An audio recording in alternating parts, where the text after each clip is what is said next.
ra có tivi năng suy xét đâu bữa nay chú solo để tìm nhá suy xétเลยasa ra năng suy xét sao bằng số regret thì đại sinh của nhà năng hàng apa số im nhà năng ngau đại của này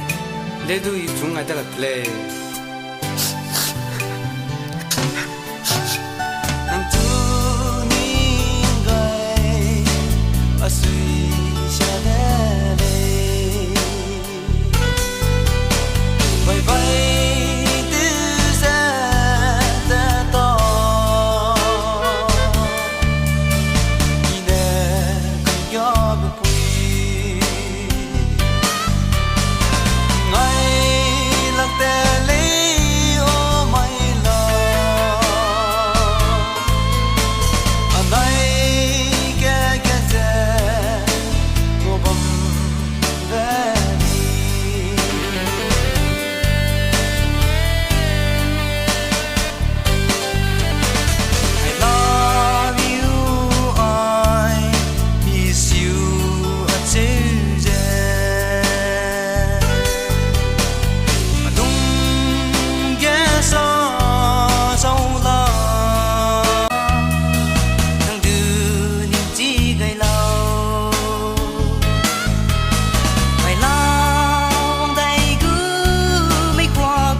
lum